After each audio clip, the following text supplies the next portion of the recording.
Hello everybody, this morning we're at Sunderland Cemetery, at the cemetery gates. I don't think the hours of opening are held to anymore because the gates are always open. The gate has been removed, as you can see there. There's the North Lodge and the South Lodge. Beautiful little buildings, probably where the superintendent of the cemetery lived at times. So just come through the cemetery gate. Sunderland Cemetery was opened in 1855, also known as Grangetown Cemetery. The Smiths had a song called Cemetery Gates, and Morrissey sang. So we go inside and we gravely read those stones, all those people wherever they're now, with love and hate and passions just like mine. They were born and then they lived and then they died. So true. So for this particular video, I am just going to have a little walk along this particular section of the cemetery, just to see if anything stands out and I recognise any people from the past. Okay. First one, George Cook, ship owner. Now if we look over here, we have William Newby. He was a builder. It's always helpful when you get a professional there, especially if you're doing family trees and so on, like that. There's a great name there. Diggins. I believe the Diggins were from, I think it was either Norfolk or Suffolk. It was a family came up.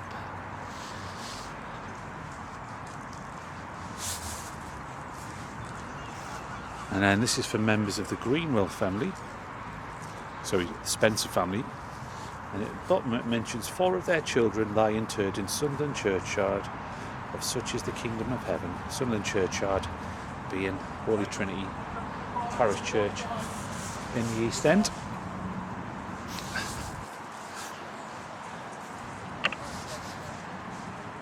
It's actually quite busy today. Lots of people walking the dogs. People visiting headstones. Probably pick the worst time to come and do a video actually. Try and avoid getting people in. So I'll just wait till a few people have gone past. I did a video a couple of weeks ago from the central bit before the chapels, and I mentioned how it was probably one of the fine spots, I think it was one of the finest spots to have a memorial or a burial. There are other places which later became where the great and the good were buried, particularly along this particular section on the eastern side of the cemetery. There are lots of fine memorials down here, quite expensive ones. Lots of like judges, magistrates, solicitors, civic officials.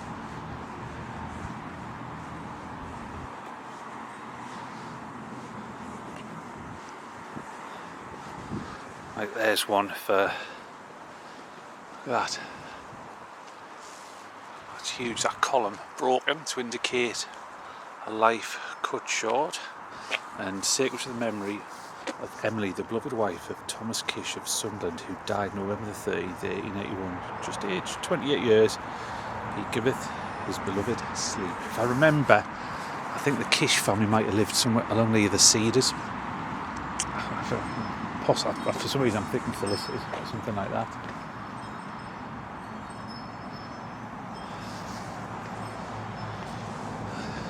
That's erected in memory of Penelope Candlish, who died May the 25th, 1875, aged 91 years. I think there was 2 Candlish families who came to Sunderland. One was the glass maker, I think they were glass makers, bottle makers down in Deptford, and there was the MP as well. I think they were from Scotland originally. And this is for Captain Philpoth.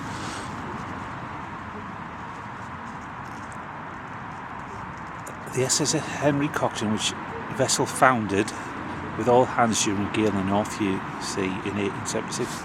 This monument is erected by a few friends who knew Captain Philpott and fully appreciate his worth in able seaman, a trustee friend, and above all a true type of God's noblest.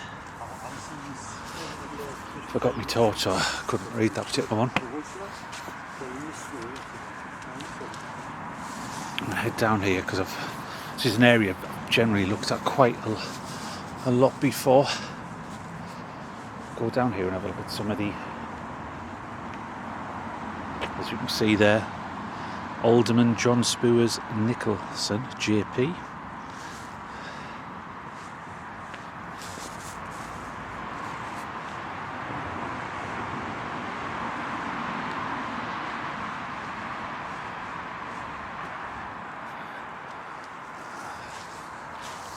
This one is Emma Flora Heslop, September 26, 1871 to 1944, and a relict of William Heslop, who died at Elmina in the Gold Coast in Africa, May the 4th, 1895.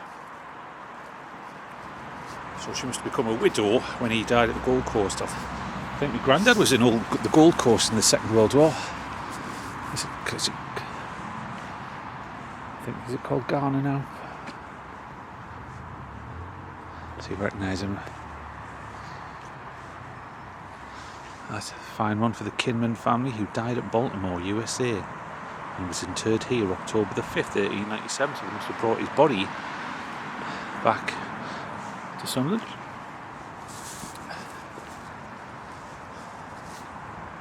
As you can see, the monuments all down this section as you go past Riot Road, quite grand.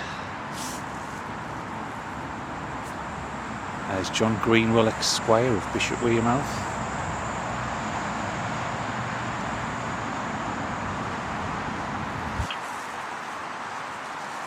See, this is like a family burial vault.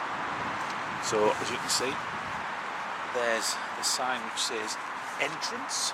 So there'll be multiple burials in that particular vault. I think you had to take off one of these slabs to get in there.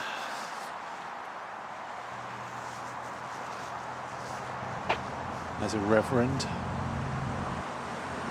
There's John Tillman, who died at Selina, October 8, 1868, age 57. He was buried there. It's a place I've never heard of, Selina.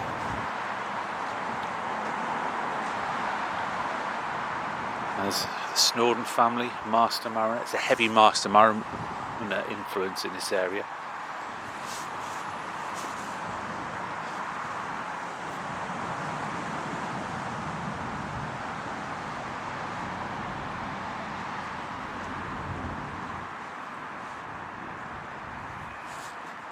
We've got here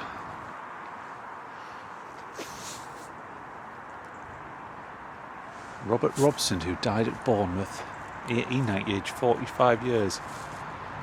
A lot of people who did well for themselves in Sunderland, Bishop Wearmouth, ended up down on the south coast. It was a popular place to retire to. I think about 5 of William Blackett of the retail, the draper of the old store. I think 5 of his children died in Bournemouth. And this is for the Nesbitt family. Mentions one who'd lost his life on air operations July the 14th, 1943, aged 31 years, and buried at Belgium.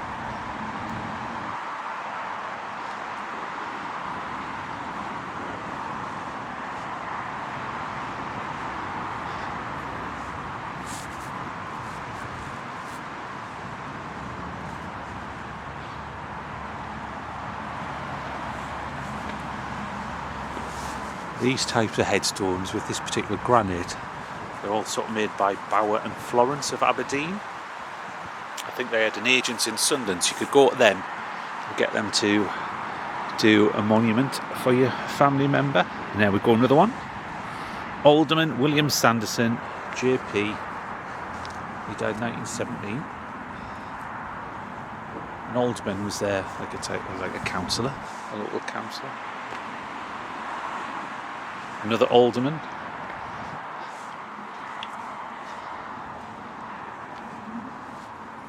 There's Dickinson.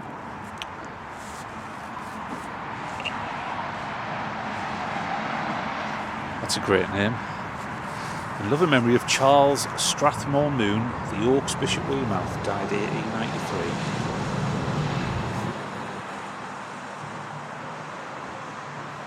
And he's a gentleman I know.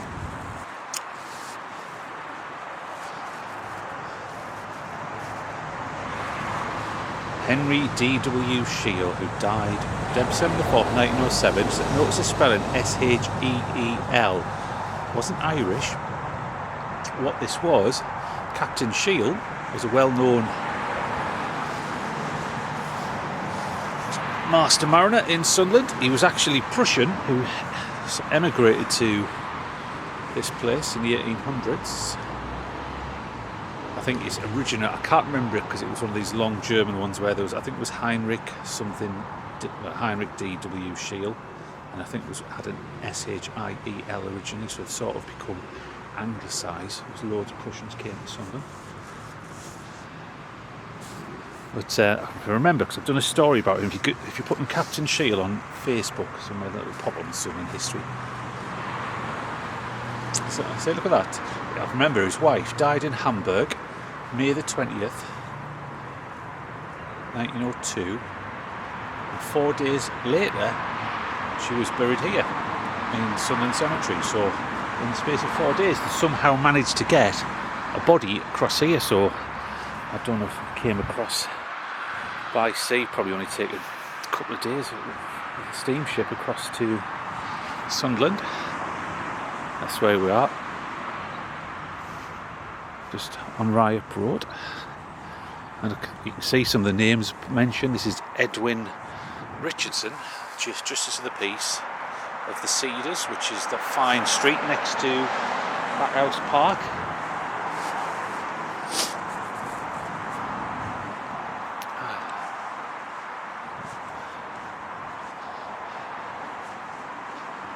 That's a cool name. Surname Scarlett. James and Isabella Scarlett.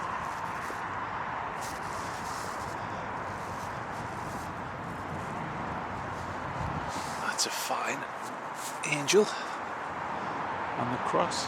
Georgian and Fisher. Burial place of Georgian and Fisher.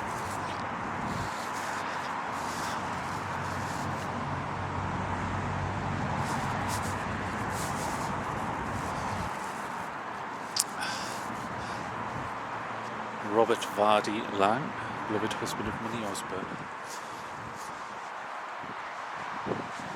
So we even have a knight here. Sir William Allen, knight, born 29th of November 1837. He has got a brilliant life story. Just Google Sir William Allen, Sunderland. I think he was Scottish, became an MP, was also captured in the American Civil War. He had a ship just off the US coast. He was held for a while. That is a beautiful one, this one. Angel. This is Evelyn Ellen, wife of Lieutenant Colonel W.H. Challoner. Now they, if I remember, lived at Ryop. And there's another example. Cecile Evelyn Woods, Shakespeare, only child of the above. She was laid to rest in Torquay.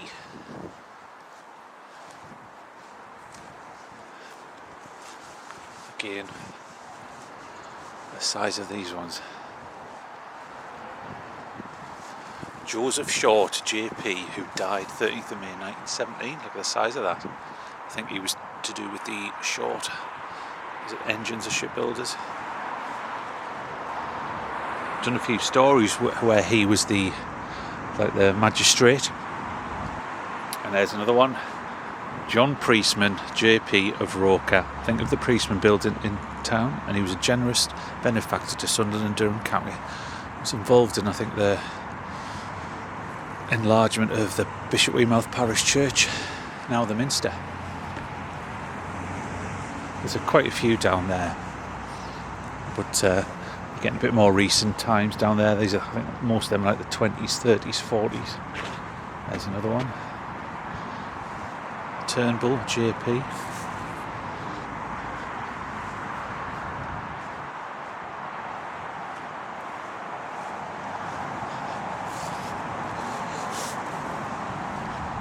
It was largely the great and the good down this section.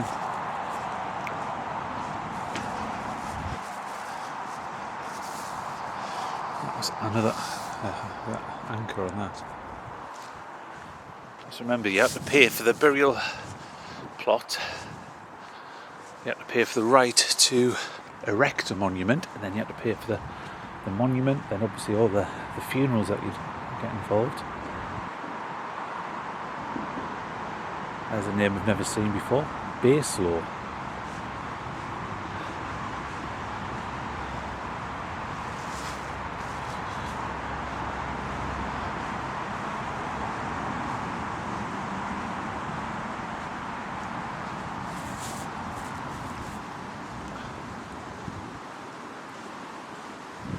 See if I can find any old ones.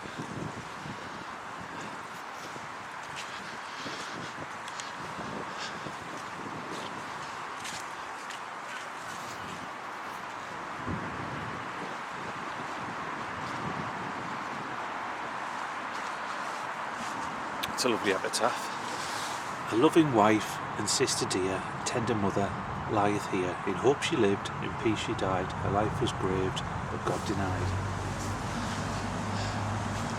This is a lovely headstone, monument. This is for Margaret Maria Fairclough. Her grandson became a hero in World War II when he escaped a Japanese prisoner war camp. Or it might have been a great-grandson, Fairclough, Harold, and escaped from Hong Kong, went all the way to, I think it was Burma. It's a great story, should have been made into a film.